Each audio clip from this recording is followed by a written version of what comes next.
Hormuz প্রণালী বন্ধ হলেও জ্বালানি ঘাটতি হবে না দাবি বিপিসির। বিকল্প পথে খরচ বাড়ায় শিল্প উৎপাদনের প্রভাবের শঙ্কা। হঠাৎ চড়া চালের বাজার, সপ্তাহ ব্যবধানে জাত ভেদে কেজিতে বেড়েছে 5 থেকে 7 টাকা। ক্রেতাদের অসন্তোষ। কেজিতে 8 টাকা 10 টাকা বেশি, আমাদের মতো লোকগুলোর জন্য খুব সমস্যা, খুব কষ্ট করে ভিতরে আসে। আমাদের বেতন কম, সেই হিসাবে চাউল কিনা খাওয়া আমাদের কষ্টই হচ্ছে না। বিভিন্ন জেলায় বাড়ছে ডেঙ্গু সংক্রমণ, এডিস নিধনের ব্যবস্থা নেওয়ার দাবি। ছড়াচ্ছে করোনা, চট্টগ্রামে 3 দিনে 5 জনের মৃত্যু। এবং পদ্মায় বালুমহাল ইজারার প্রক্রিয়া শুরু, নদী ভাঙন ও গতিপথ পরিবর্তনের শঙ্কা। জরিপ ছাড়া ঘোষণা না দিতে পানি উন্নয়ন বোর্ডের সতর্কতা।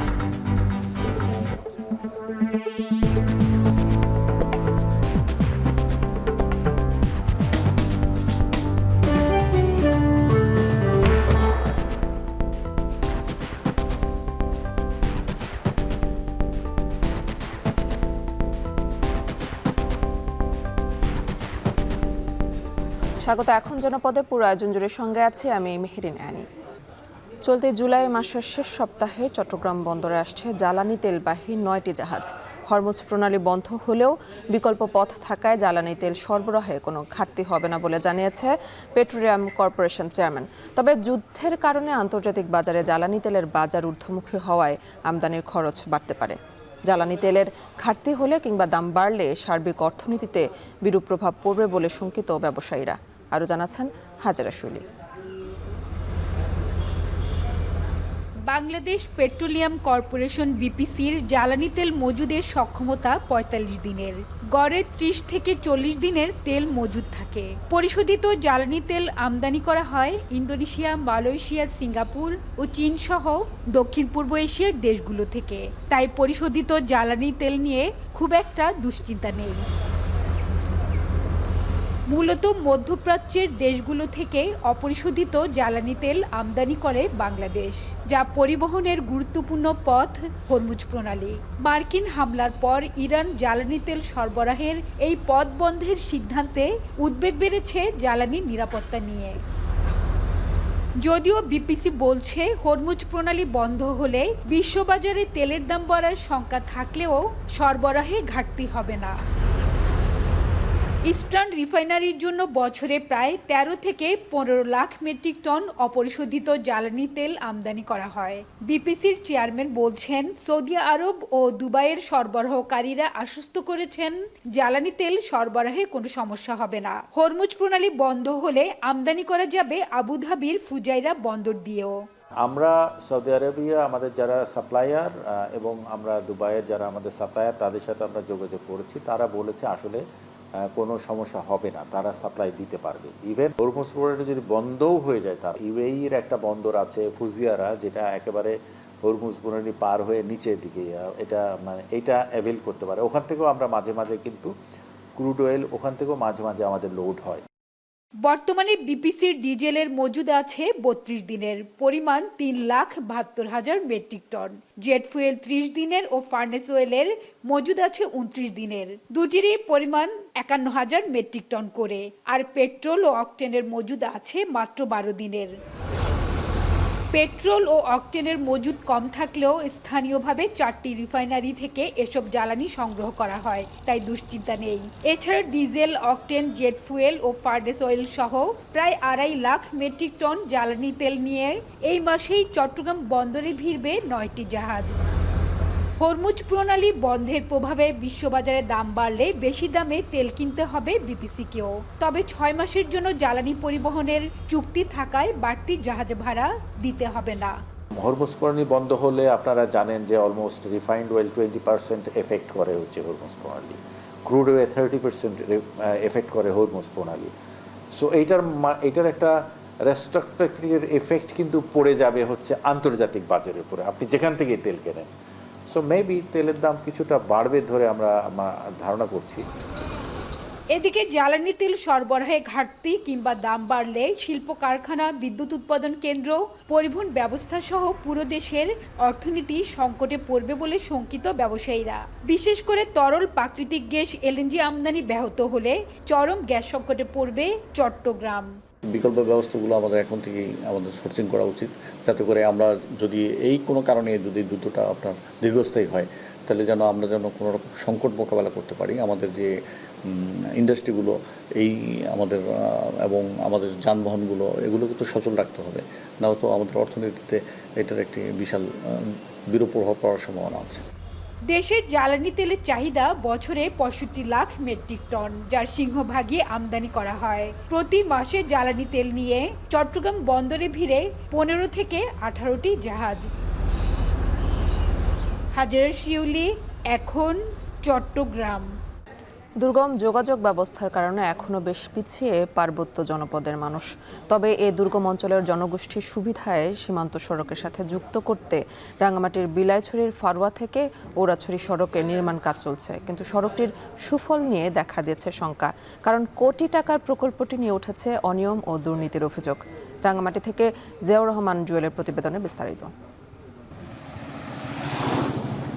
পার্বত্য এলাকার অবকাঠামোগত উন্নয়ন, সীমান্ত সুরক্ষা নিশ্চিতে খাগড়াছড়ি রামগড় থেকে বান্দরবানের সীমান্ত পর্যন্ত নির্মিত হচ্ছে 1036 কিলোমিটার সীমান্ত সড়ক। এই সড়কের সুফল পেতে ও দুর্গম পাহাড়ের বাসিন্দাদের সীমান্ত সড়কের সাথে যুক্ত করতে সংযোগ সড়কের নির্মাণ কাজ চলছে।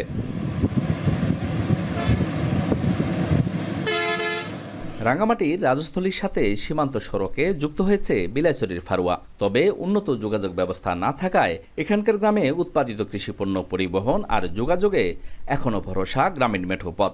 দুর্ভোগ কমাতে সম্প্রতি 1 কোটি টাকা ব্যয়ে ফারুয়া সীমান্ত সড়কের ঘিলালড়িছড়া হতে ওরাছড়ি বাজার পর্যন্ত 1 কিলোমিটার ইটের সড়ক নির্মাণ কাজ শুরু হয়। কাজ শেষ হলে সড়কটি ব্যবহার করবেন অন্তত 10,000 মানুষ। তবে সড়কের নির্মাণ কাজের শুরু থেকেই ঠিকাদারি প্রতিষ্ঠানের বিরুদ্ধে নানান অনিয়মের অভিযোগ স্থানীয়দের। নিম্নমানের ইট ব্যবহারের পাশাপাশি অনেক স্থানে মাটি না কেটেই বিছিয়ে দেওয়া হচ্ছে এসব ইট, দেওয়া হচ্ছে না পর্যাপ্ত বালি। দায়সারা এ কাজে উপজেলা প্রকল্প বাস্তবায়ন কর্মকর্তার যোগসাজশের অভিযোগ করেও কোনো প্রতিকার মেলেনি।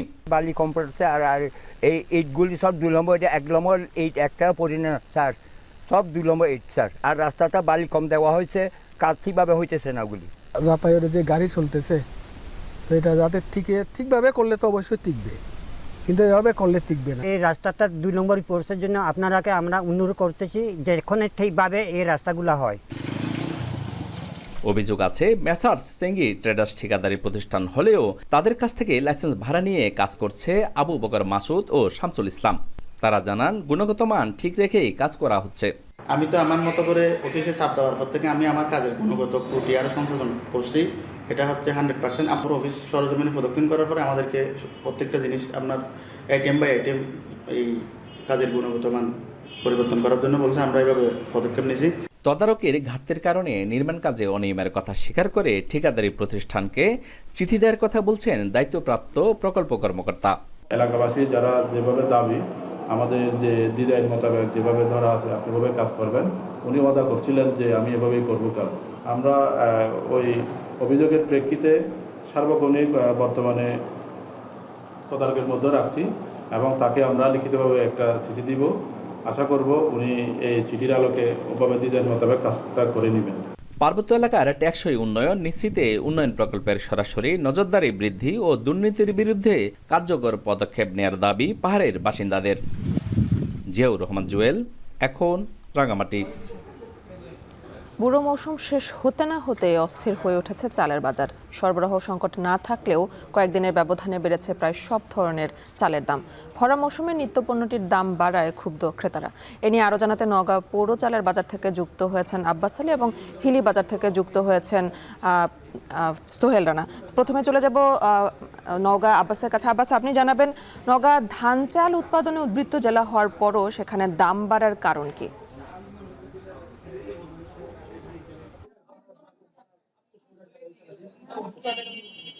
আপনি জানেন যে নওগাঁয় ধান চালের জন্য সমৃদ্ধ একটি জেলা, যেহেতু এখন ইরিবোরো ধানের ভর মৌসুম, কিন্তু তারপর গত 2 সপ্তাহের ব্যবধানে সব ধরনের চালের দাম বেড়েছে। অর্থাৎ বলা যায় যে পাইকারি পর্যায়ে চালের দাম বেড়েছে কেজিতে 3 থেকে 4 টাকা পর্যন্ত এবং খুচরা পর্যায়ে চালের দাম বেড়েছে কেজিতে 5 থেকে 6 টাকা পর্যন্ত। আমি এখন অবস্থান করছি নওগাঁ পৌর খুচরা চাল বাজার। এখানে চালের দামের কথা যদি বলি যে সোনা 5 চাল বিক্রি হচ্ছে প্রতি কেজি 58 থেকে 60 টাকা কেজি, কাটারি ভোগ বিক্রি হচ্ছে 78 থেকে 80 টাকা কেজি এবং জিরাশাল চালও একই দামে বিক্রি হচ্ছে এবং ব্রি 49 চাল বিক্রি হচ্ছে 68 থেকে 70 টাকা কেজি এবং ব্রি 58 চাল বিক্রি হচ্ছে 60 থেকে 65 টাকা কেজি। আপনাকে জানিয়ে রাখি যে গত 1 থেকে 1.5 মাস আগে অর্থাৎ ইরিবোরো ধান কাটা মাড়াইয়ের ভর মৌসুমে কিছুটা প্রাকৃতিক দুর্যোগ হয়েছিল। সেই সময় ধানের কিছুটা ক্ষতি হওয়ার কারণে বলা যায় যে উৎপাদন একটু বিঘ্নিত হয়েছে বলে দাবি করছেন জেলা চাল কল মালিক সমিতির নেতৃবৃন্দরা। তারা জানিয়েছেন যেহেতু এই প্রাকৃতিক দুর্যোগের কারণে ধানের রং এবং গুণগত মান কিছুটা খারাপ হয়েছে, তবে বর্তমানে যেসব ভালো ধান রয়েছে এই ভালো ধান বাজারে আসছে এবং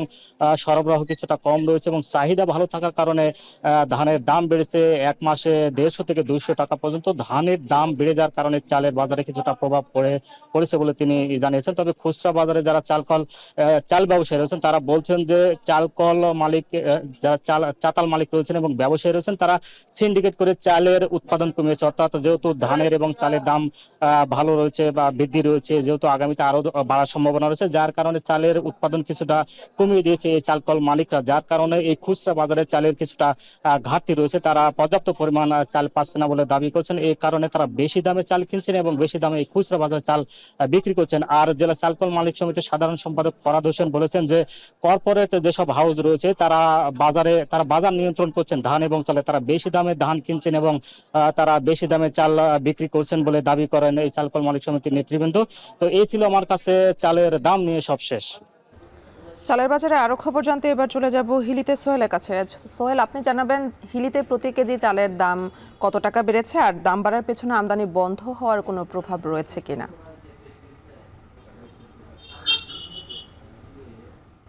আমি শুরুতে একটু বলতে চাই যে এই যে বোরোর যে মৌসুম, ভরা মৌসুমে চালের দামটি বাজারে হু হু করে বারবার কারণে যারা সাধারণ ক্রেতা রয়েছেন তারা অনেকটাই ক্ষুব্ধ। তারা বলছেন যে আসলে এই মৌসুমের সময়ে কেন চালের দাম এত বেড়েছে, এটি প্রশাসনের নজরদারি দরকার। এবং আমি যেটি দেখেছি যে ঈদের পর থেকে কিন্তু চালের দামটি কিন্তু এই হিলি বাজারে ধাপে ধাপে বেড়েছে এবং এখন পর্যন্ত প্রায় কেজিতে প্রায় 6 থেকে 8 টাকা চালের দাম বেড়েছে। এই চালের দামটি বারবার কারণে যারা সাধারণ ক্রেতা রয়েছেন তারা অনেকটাই বিপাকে পড়েছেন। আমি যদি আপনার দামের বিষয়গুলো একটু বলি যে সম্পা কাটারি যে চালটি রয়েছে দেশীয়, সেটি ৭৭ থেকে ৭২ টাকা কেজি দরে বিক্রি হচ্ছে, যেটি কিছুদিন আগেও ৬৫ টাকা কেজি দরে বিক্রি হয়েছে। এছাড়া স্বর্ণা ৫, যেটি নিম্ন আয়ের মানুষ অন্তত এই স্বর্ণা ৫ জাতের যে চালটির উপর নির্ভর করে থাকে, সেই চালটি ৪৮ থেকে ৫০ টাকা কেজি ছিল, সেটি বর্তমানে প্রায় ৫৫ থেকে ৫৬ টাকা কেজি দরে বিক্রি হচ্ছে। এখানে প্রায় ৫ থেকে ৬ টাকা কেজি দরে বেড়েছে। এছাড়া ২৮ জাতের চাল যেটি রয়েছে সেখানে কেজিতে ৮ টাকা বেড়েছে, সেটিও প্রায় ৮ টাকা বেড়ে ৭০ টাকা কেজি দরে বিক্রি হচ্ছে। এছাড়া অন্যান্য যে চালগুলো রয়েছে সবগুলোতে ৫-৬ টাকা কেজিতে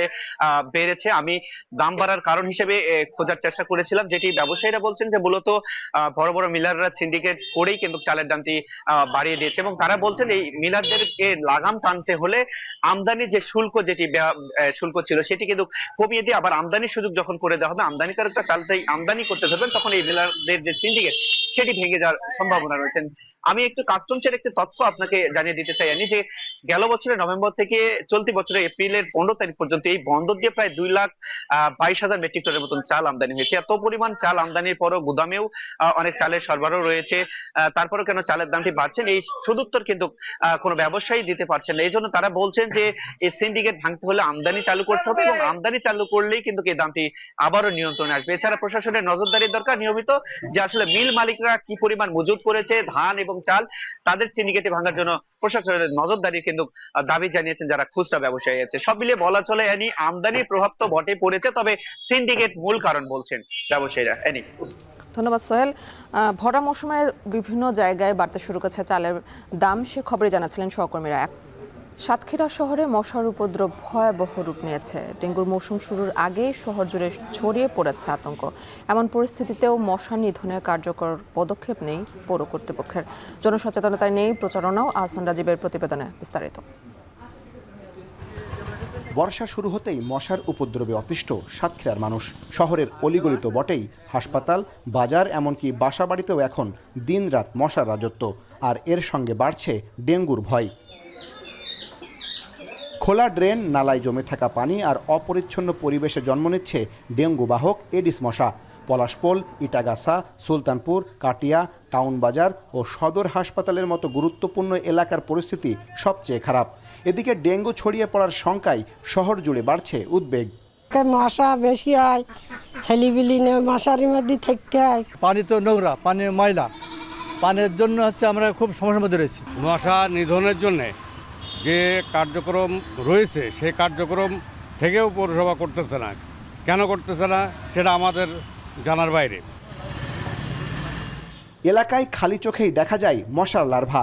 এছাড়া প্লাস্টিক কাপ, নারকেলের খোসা কিংবা পলিথিনে জমে থাকা পানি হচ্ছে ডেঙ্গু বিস্তারের উৎস।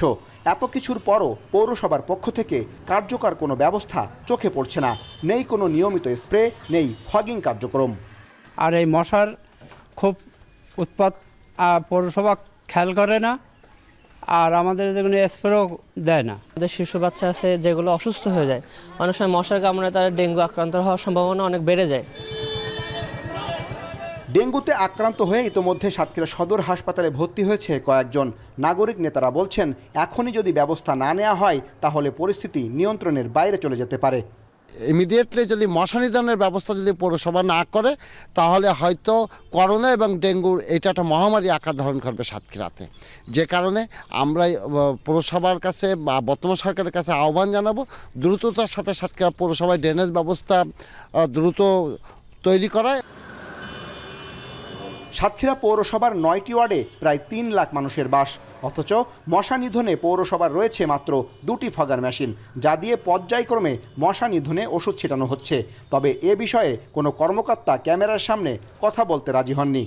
বিভিন্ন ওয়ার্ডে আসলে আমরা ওই ওষুধ এটা আমরা ছিটিয়ে থাকি, কিন্তু এটা অবশ্যই আমি স্বীকার করব যে আসলে ধরেন আমাদের যে প্রকোপের পরিমাণ অথবা যে সমস্যার যে মাত্রা আর কি, সেই মাত্রা অনুপাতে হয়তো পর্যাপ্ত নয়। বাট আমাদের পৌরসভার থেকে আপনার যে চেষ্টা, আমাদের যে চেষ্টা, এটা চলমান আছে।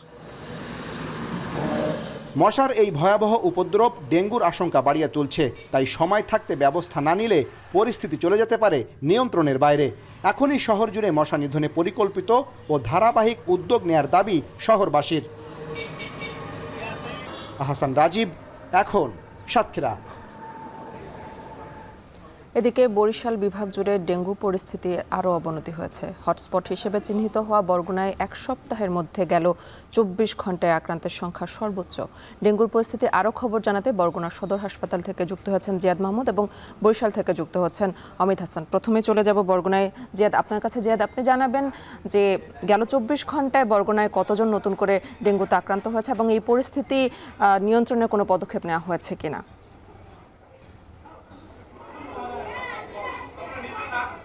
ডেঙ্গু আক্রান্তের যে স্রোত, সেই স্রোত যেন কিছুতেই থামছে না উপকূলীয় জেলা বরগুনা। একই সাথে যে মৃত্যুর মিছিল সেটিও কিন্তু বাড়ছে। সরকারি হিসেবে মৃত্যুর সংখ্যা 6 জন হলেও বেসরকারি হিসেবে বলছে আরো 10 জনের বেশি, এবং সরকারি বেসরকারি মিলিয়ে মৃতের সংখ্যা 20 জনের মতো জানা গিয়েছে। তো গত 24 ঘন্টায় আজকে সকাল 11টা পর্যন্ত যে তথ্যটি আমার কাছে আছে, যে আক্রান্তের সংখ্যা এটি এই সপ্তাহে সর্বোচ্চ, এবং আক্রান্ত হয়েছে নতুন করে 93 জন ডেঙ্গু রোগে। এবং এবছরে মোট আক্রান্তের সংখ্যা গিয়ে দাঁড়ালো 4995, মানে 4500 মতো মানুষ এই বছর ডেঙ্গুতে আক্রান্ত হয়েছে। যদিও এটি সরকারি হিসেবে 2500 মতো মানুষ ডেঙ্গুতে আক্রান্ত হয়েছে, যদিও সরকারি হিসেবে এটি এর থেকে 2500 হলেও বেসরকারি হিসাব বলছে আক্রান্তের সংখ্যা কিন্তু আরো বেশি। কেননা অনেকেই প্রাইভেট ক্লিনিক কিংবা ডায়াগনস্টিক সেন্টার সমূহে তারা চিকিৎসা নিয়ে উন্নত চলে যাচ্ছেন, কেউ ঢাকায় যাচ্ছেন, কেউ বরিশাল যাচ্ছেন। তবে যারা এখানে রয়েছেন প্রান্তিক জনপদের নিম্ন আয়ের মানুষ, কৃষক, জেলে থেকে শুরু করে, তারা কিন্তু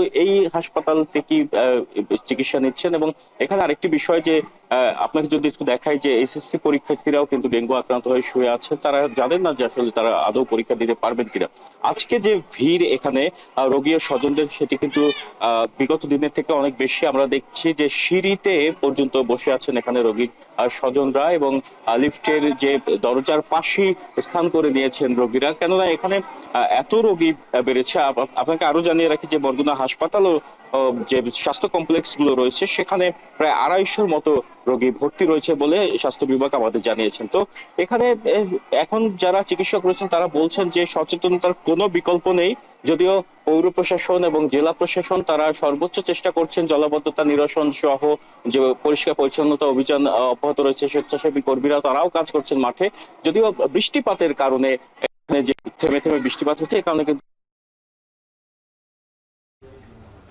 ডেঙ্গুর আরও পরিস্থিতি জানতে এই মুহূর্তে চলে যাব বরিশালে। সেখানে আছেন অমিত হাসান। অমিত, আপনি জানাবেন, বরগুনা তো ডেঙ্গু ভয়াবহ রূপ ধারণ করেছে, তো বরিশাল বিভাগ জুড়ে ডেঙ্গুর পরিস্থিতির যে সার্বিক চিত্রটা সেটি কেমন জানাবেন?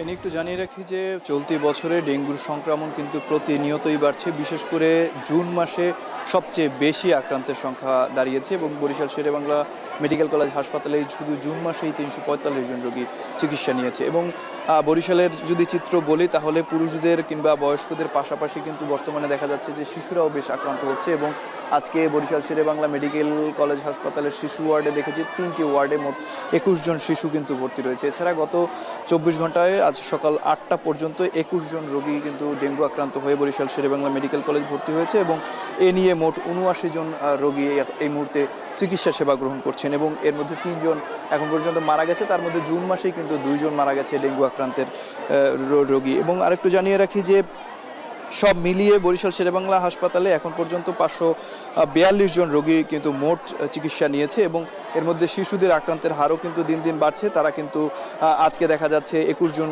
শিশু ভর্তি হচ্ছে এবং এর মধ্যে বেশিরভাগ রোগী কিন্তু বরগুনা জেলা থেকে বরিশাল শেরেবাংলা মেডিকেল কলেজে আসছেন এবং এখানে উন্নত চিকিৎসার জন্য তারা আসছেন এবং চিকিৎসা নিচ্ছেন বলে আমাদেরকে জানিয়েছেন। এবং এখান বরিশাল থেকে যে অনেকেই দেখা যাচ্ছে যে বেড়াতে গিয়েছে বরগুনায়, সেখান থেকে ডেঙ্গু আক্রান্ত হয়ে তারা কিন্তু আবার শেরেবাংলা মেডিকেল কলেজ হাসপাতালে ভর্তি হয়েছে। এবং বিভাগ জুড়ে তথ্য যদি বলি তাহলে বিভাগ জুড়ে বরিশালে চলতি বছরে এখন পর্যন্ত 3,805 জন রোগী মোট ডেঙ্গু আক্রান্ত হয়েছে। এর মধ্যে বর্তমানে বরিশাল বিভাগে 420 জন রোগী ভর্তি রয়েছে এবং গত 24 ঘন্টার চিত্র যদি বলি 24 ঘন্টায় 126 জন রোগী কিন্তু এই মুহূর্তে বরিশালের বিভিন্ন হাসপাতালে, বিভাগের বিভিন্ন হাসপাতালে ভর্তি রয়েছে। এবং যারা চিকিৎসক রয়েছেন তারা বলছেন যে একটু সচেতনতা বাড়ালে এবং বাচ্চাদের ক্ষেত্রে সচেতনতা বৃদ্ধি করা জরুরি বলে মনে করছেন তারা। এর ফলে ডেঙ্গুর সংক্রমণ কিছুটা হলেও কমে আসবে বলেও জানিয়েছেন তারা। তো বরিশাল শেরেবাংলা মেডিকেল কলেজ হাসপাতাল থেকে ডেঙ্গু পরিস্থিতি নিয়ে এই ছিল আমার কাছে সর্বশেষ। এনি ধন্যবাদ অমিত। বরিশাল বিভাগ জুড়ে দিন দিনই বাড়ছে ডেঙ্গু আক্রান্ত রোগীর সংখ্যা, সে খবরই জানাচ্ছিলেন সহকর্মীরা। চট্টগ্রামে করোনা ভাইরাসে আক্রান্ত হয়ে এখন পর্যন্ত মারা গেছে 6 জন। সংক্রমণ রোধে সবাইকে সচেতন হওয়ার পরামর্শ দিচ্ছেন চিকিৎসকরা। এ নিয়ে বিস্তারিত জানাতে চট্টগ্রাম জেনারেল হাসপাতাল থেকে যুক্ত হচ্ছেন ফয়সাল করিম। ফয়সাল, আপনি জানাবেন যে এই যে নগরীতে এখন পর্যন্ত করোনার যে প্রকোপ বেড়েছে সেখান থেকে আসলে কতজন এখন পর্যন্ত করোনায় আক্রান্ত হয়েছেন এবং সংক্রমণ রোধে স্বাস্থ্য বিভাগ কি বলছে? আমরা দেখছি ধারাবাহিকভাবে বাড়ছে চট্টগ্রামে করোনার আক্রান্ত এবং মৃতের সংখ্যা। আমরা যেটি দেখেছি গতকাল পর্যন্ত যে তথ্য ছিল সিভিল সার্জন কার্যালয়ে, সেখানে মোট 78 জন আক্রান্ত হয়েছে এবং মৃতের সংখ্যার দিয়ে যদি হিসাব করি তাহলে মোট 6 জন মারা গেছেন এবং চট্টগ্রাম নগরীর বিভিন্ন হাসপাতালে এরা মারা গিয়েছেন। এবং আমরা যেটি দেখছি যে আসলে এই করোনার যে ধরন, সেই ধরন অনুযায়ী করোনা খুব বেশি মানুষের মধ্যে ছড়িয়ে পড়ছে। তবে মৃত্যুর সংখ্যা নিয়ে চিকিৎসকরা বলছেন যে আসলে এটি অমিক্রনের যে ধরন, সে ধরন অনুযায়ী আক্রান্তের সংখ্যাটা বাড়তি থাকবে। তবে মৃতের ক্ষেত্রে যারা বেশি আক্রান্ত হবেন বা মারা যাবেন তাদের মধ্যে মূলত যারা বার্ধক্যে আক্রান্ত, বিভিন্ন জটিল রোগে যারা আক্রান্ত এবং যারা মারা গেছে মোট 6 জন, তাদের ক্ষেত্রে আমরা বিষয়টা দেখছি যে যারা মারা গেছেন তাদের মধ্যে 2 জন ছিলেন কিডনি রোগে আক্রান্ত, 1 জন যক্ষা রোগী ছিলেন, 1 জন ক্যান্সার রোগী ছিলেন এবং বাকি 2 জন ছিলেন বার্ধক্যজনিত নানা রোগে আক্রান্ত। এবং এদের মধ্যে 1 জন কিশোর আছে যার কিডনিজনিত সমস্যা ছিল এবং 1 জন 45 বছর বয়সী পুরুষ আছেন যিনি এক ধরনের যক্ষা রোগে আক্রান্ত ছিলেন বলে জানিয়েছে পুলিশ। এবং আমরা যেটি চিকিৎসকরা আগেও যেটি সতর্ক করেছিলেন যে মূলত এই অমিক্রনের ধরনে যারা বার্ধক্যজনিত বা যাদের রোগ প্রতিরোধ ক্ষমতা কমে গেছে শরীরের এবং নানা জটিল রোগে আক্রান্ত, তারাই বেশি ক্ষতিগ্রস্ত হবেন এবং সেটিই দেখছি। তবে এক্ষেত্রে পরিসংখ্যানের দিক দিয়ে যদি বলি তাহলে চট্টগ্রাম শহরে কিন্তু আক্রান্তের সংখ্যা বেশি এবং যারা মারা গেছেন তারা কিন্তু চট্টগ্রামের বিভিন্ন হাসপাতালে মারা গেছেন এবং এদের মধ্যে 1 জন মিরসরাইয়ের আছেন যিনি বার্ধক্যজনিত রোগে আক্রান্ত ছিলেন। এবং চিকিৎসকরা বলছেন যে আসলে এটি যেহেতু ব্যাপক আকারে ছড়িয়ে পড়ছে সেহেতু যারা সুস্থ সবল আছেন পরিবারের, তারা যাতে এক্ষেত্রে সচেতন থাকেন, যাতে পরিবারের যারা বৃদ্ধ আছেন বা যারা জটিল রোগে আক্রান্ত আছেন তারা যাতে নিরাপদ থাকে এক্ষেত্রে মাস্ক পরা থেকে শুরু করে হাত ধোয়া থেকে শুরু করে যেই সচেতনতাগুলো আমরা করোনার সময় নিয়ে থাকি সেগুলো তারা নিতে বলছেন। এবং চট্টগ্রামের বিভিন্ন হাসপাতালে আমরা দেখছি যে আসলে করোনা রোগে যারা আক্রান্ত হচ্ছেন তারা খুব বেশি দিন থাকছেন না, অর্থাৎ যারা সুস্থ সবল আছেন তারা খুব দ্রুত সেরে বাড়িতে ফিরে যাচ্ছেন। এবং চট্টগ্রামের জেনারেল হাসপাতাল আজকে যেটি করোনা ওয়ার্ড আছে সেখানে মাত্র 2 জন রোগী ভর্তি আছে এবং এখন পর্যন্ত মোট আক্রান্ত 78 জন। ধন্যবাদ ফয়সাল। চট্টগ্রামে করোনার প্রকোপ বাড়ছে আর সে খবরে জানাচ্ছিলেন সহকর্মী ফয়সাল করিম। কক্সবাজারের উখিয়ায় দুর্বৃত্তের গুলিতে একজন নিহত হয়েছেন। গুলিবিদ্ধ হয়েছেন নিহতের ছোট ভাই। গেল সন্ধ্যায় উপজেলার জালিয়াপালং ইউনিয়নের ইনানি পূর্ব নুরার ডেইল এলাকায় এই ঘটনা ঘটে। স্থানীয়রা জানান একদল সশস্ত্র ডাকাত ওই এলাকায় লুটপাট চালায়। এ সময় বাড়ির লোকজন প্রতিরোধের চেষ্টা করলে ডাকাতরা গুলি করে।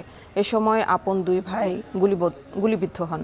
ঘটনাস্থলে নিহত হন বড় ভাই নুরুল আমিন বাবুল। আহত ছোট ভাই হাসানকে উদ্ধার করে কক্সবাজার সদর হাসপাতালে ভর্তি করা হয়।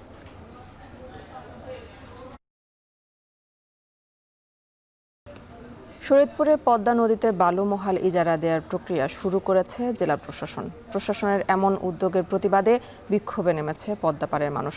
হাইড্রোগ্রাফিক জরিপ ছাড়া বালু মহাল ঘোষণার ব্যাপারে সতর্ক করেছে পানি উন্নয়ন বোর্ড। সংস্থাটি বলছে অপরিকল্পিত বালু উত্তোলন হলে নদীর গতিপথ পরিবর্তন হয়ে ভাঙন দেখা দিতে পারে। সজীব খানের ক্যামেরায় কাজী মনিরুজ্জামানের প্রতিবেদনে বিস্তারিত। শান্ত এই পদ্মার রূপ পরিবর্তন হয় বর্ষায়।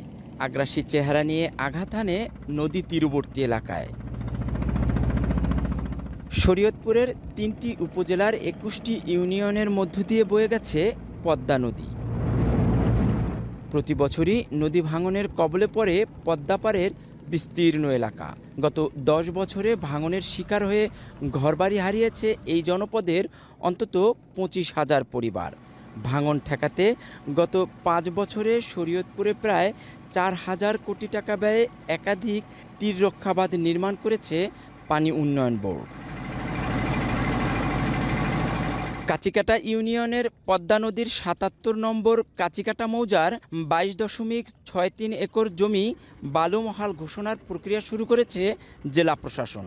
দরপত্রে অংশগ্রহণে তালিকাভুক্তির বিজ্ঞপ্তি প্রকাশ করে বালুমহল ঘোষণায় বিভাগীয় কমিশনারের কাছে দেয়া হয়েছে চিঠিও। ভাঙনপ্রবণ এলাকায় জেলা প্রশাসনের এমন উদ্যোগে ক্ষুব্ধ পদ্মাপাড়ের মানুষ। বিভিন্ন সময় বিক্ষোভ কর্মসূচিও পালন করেছেন তারা। বালু কাটলে জায়গাটা গহীন হয়ে যাবো, তখন নদীতে ভাঙ্গা আমাকে বাড়িঘর বাজার যা আছে সবকিছু উড়ে যাবে। যে যদি বালু কাটার মহল বালু কাটে তো আমাদের যে ব্যবসা বাণিজ্য সবচেয়ে ধ্বংস হয়ে যাবো। এটা তো পদ্মা, যে কোনো হান্দা ছুটতে একটা নাহার বাইরে নদীটা বিলেন হয়ে যেতে পারে। আমরা থাকতে পারবো না থাকতে পারলে আমরা বাইরে গেলে কই যাবো না, কোথায় জায়গাও নাই। বালু মহল এটা দিলে যদি 10টা ট্রলার দেয় তবে 200 ট্রলারে আরো বাইকগুলি কাটিয়ে লিয়ে গেলে আমাদের নদী ভাঙ্গা লিয়ে যায়, মাথা গোজা ঠাই থাকবে না। এটা নদী গল্প চলে গেলে সরকারের কাছে আবেদন আমাদের এই যে বালুমহল বন্ধ করতে হবে, আমাদের ডেরিবাদ দিতে। হাইড্রোগ্রাফি জরিপ সম্পন্ন করে নদীর গতিপথ নিরূপণ শেষে এ বিষয়ে সিদ্ধান্তের পরামর্শ পানি উন্নয়ন বোর্ডের।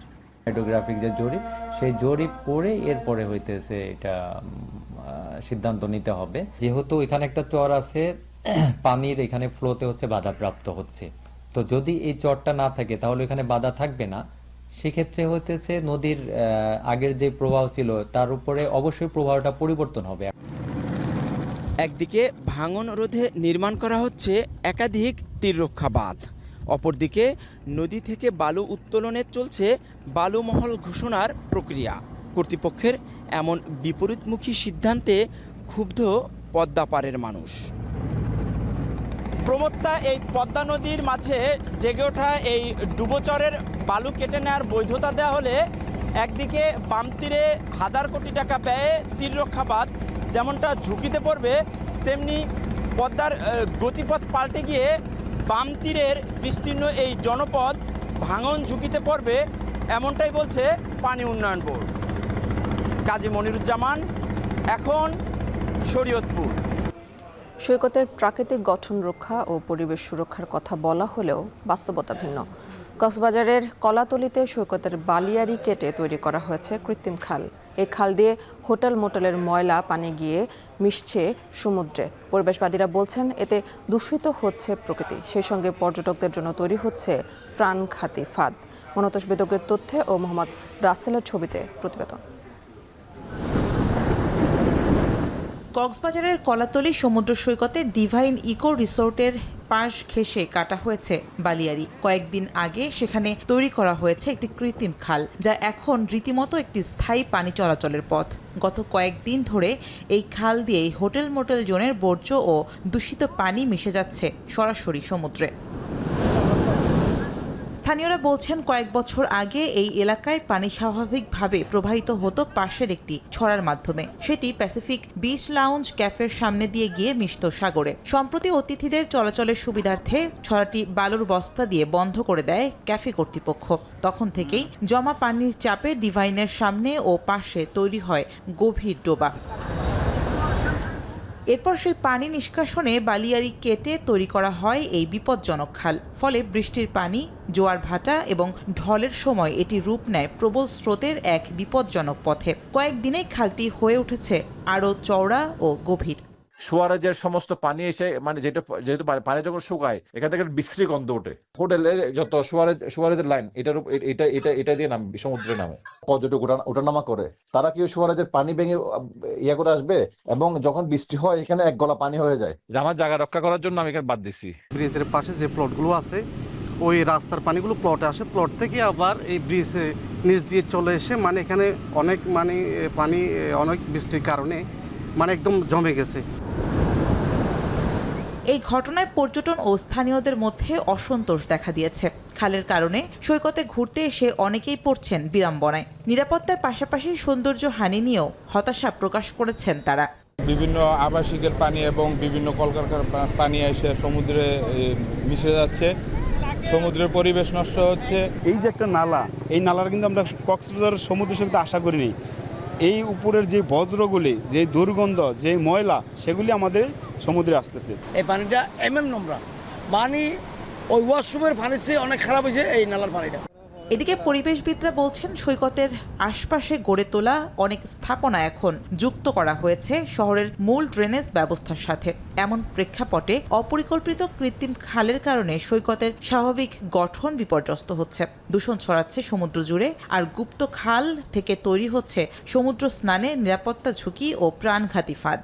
এই কৃত্রিম খাল সৃষ্টি করার কারণে যে পানির স্রোতগুলো, এই পানির স্রোতগুলো সরাসরি সমুদ্রে যাচ্ছে।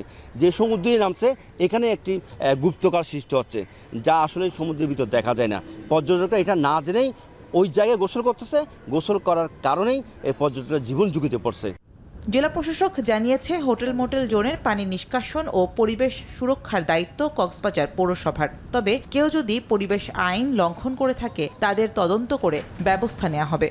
কক্সবাজার উন্নয়ন কর্তৃপক্ষ আছে, কক্সবাজার পৌরসভা আছে, এখানে প্রত্যেকেই কিন্তু তাদের ভিজিলেন্স টিম কাজ করছে এবং যদি অবৈধ কোনো পন্থায় তারা যদি নিষ্কাশনের ব্যবস্থা করেন, এটি উভয় কর্তৃপক্ষের দেখার সুযোগ রয়েছে। জেলা প্রশাসন এই বিষয়টি তদারক করবে। বাণিজ্যিক স্বার্থে তৈরি করা এই কৃত্রিম খাল শুধুই পরিবেশের বিপর্যয়ের কারণ নয়, এটি হুমকি হয়ে দাঁড়িয়েছে কক্সবাজারের পর্যটন নিরাপত্তা, সৌন্দর্য ও দীর্ঘমেয়াদী টেকসই ভবিষ্যতের জন্য। এখন কক্সবাজার।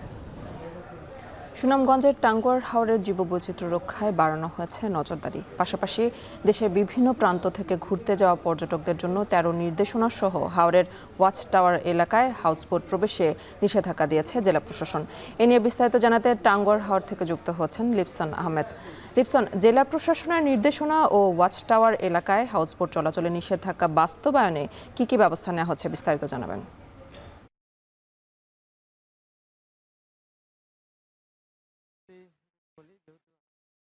শুকনো চৈমাসে জলমগ্ন থাকে, বিশেষ করে এখন যদি বলি যেহেতু বর্ষা মৌসুম চলছে, সেক্ষেত্রে কিন্তু হাওর তার যে পুরনো যে রূপ, সেই রূপ কিন্তু আসলে ফিরে পেয়েছে। বিশেষ করে এই জেলায় 137টি হাওড়ই কিন্তু আসলে পানিতে টইটুম্বর। সেই সাথে কিন্তু সৌন্দর্যের জন্য কিন্তু এই এলাকায় যদি বলি টাঙ্গর হাওর অর্থাৎ সাহিবপুরের যে টাঙ্গর হাওর রয়েছে সেটা কিন্তু আসলে দেশব্যাপী পরিচিত। বিশেষ করে কিন্তু এই টাঙ্গর হাওরে কিন্তু আমরা দেখেছি এই বছর ঈদুল আজহা থেকে শুরু করে কিন্তু আসলে এখনো কিন্তু আসলে পর্যটকের ঢল নেমেছে। বিশেষ করে যদি বলি অন্যান্য বছর থেকে কিন্তু এই বছর টাঙ্গর হাওরে পর্যটকের সংখ্যা অনেক বেশি। সেই সাথে কিন্তু এখানকার যে হাউসবোটগুলো রয়েছে সেগুলো কিন্তু আসলে সময় যত যাচ্ছে তত কিন্তু আসলে বাড়ছে, যার ফলে কিন্তু অনিয়ন্ত্রিতভাবে কিন্তু হাওরে পর্যটক হাউসবোট দুটি মিলিয়ে কিন্তু হাওরের যে জীববৈচিত্র্য রয়েছে সেটি কিন্তু আসলে একদম ধ্বংসের দ্বার প্রান্তে আসলে পৌঁছেছে। বিশেষ করে যদি বলি এই টাঙ্গার হাওরে কিন্তু একসময় মাছের অভয়াশ্রম, পাশাপাশি অতিথি পাখি আসতো, সেই সাথে হিজল করার যে গাছগুলো রয়েছে সেটিও কিন্তু আসলে এখন নষ্টের পথে। সেই সাথে যদি বলি ইতিমধ্যে আমরা দেখেছি অন্যান্য বছর থেকে কিন্তু যে প্রশাসনের পক্ষ থেকে কিন্তু সর্বোচ্চ নজরদারি বাড়ানো হয়েছে। সেই সাথে কিন্তু আমরা দেখেছি শুরু থেকে কিন্তু এখন পর্যন্ত প্রশাসনের পক্ষ থেকে বেশ কয়েকটি জারিকৃত নির্দেশনা দেওয়া হয়েছে। সেই সাথে গত 2 দিন আগে কিন্তু প্রায় 13টি নির্দেশনা পর্যটকদের ঘোরার ক্ষেত্রে কিন্তু আসলে জারি করা হয়েছিল, সেটা কিন্তু আসলে পর্যটকরা তেমন একটি মানছেন না। সেই সাথে আমরা দেখেছি গতকালকের আগের দিন কিন্তু আসলে হাউসবোটগুলো যেতে ওয়াচ টাওয়ার অর্থাৎ সংরক্ষিত যে এলাকা রয়েছে ওয়াচ টাওয়ার পাশাপাশি তার এলাকায় কিন্তু আসলে যে টাঙ্গার হাওরে নৌকা প্রবেশ করতে পারবে না, সেক্ষেত্রে কিন্তু আসলে একটি নিষেধাজ্ঞা জারি করা হয়েছে। তবে আমরা দেখেছি গতকালকেও কিন্তু সেখানে কিন্তু আসলে হাউসবোটের নৌকা কিন্তু আসলে ছিল। এখন তারপর থেকে বিকেল থেকে কিন্তু আমরা দেখেছি উপজেলা প্রশাসন কিন্তু সেখানে বেশ অভিযান চালিয়েছে, এমনকি মাইকিং করে আসলে পর্যটক কিংবা হাউসবোটে তারা সতর্ক করেছে যেহেতু হাউসবোটের যে ওয়াচ টাওয়ার কিংবা তার সংরক্ষিত এরিয়া যাতে হাউসবোট প্রবেশ না করে। তাদেরকে বলা হচ্ছে যে টাঙ্গুয়ার হাওরের জীববৈচিত্র্য রক্ষায় বাড়ানো হয়েছে নজরদারি। সেসব খবরে জানাচ্ছিলেন সহকর্মী লিপসান আহমেদ। ময়মনসিংহে ফলের দোকানগুলোতে শোভা পাচ্ছে মৌসুমী ফল, আম, জাম, আনারস, কাঁঠাল, লটকন সহ বিভিন্ন দেশি ফল। তবে আম, কাঁঠাল ছাড়া বেশিরভাগ ফলেরই দাম চড়া। এ নিয়ে আরও জানাতে শহরের নতুন বাজার থেকে যুক্ত হচ্ছেন ইমতিয়াজ আহমেদ। ইমতিয়াজ, জানাবেন দেশি ফলের সরবরাহ ও দাম কেমন?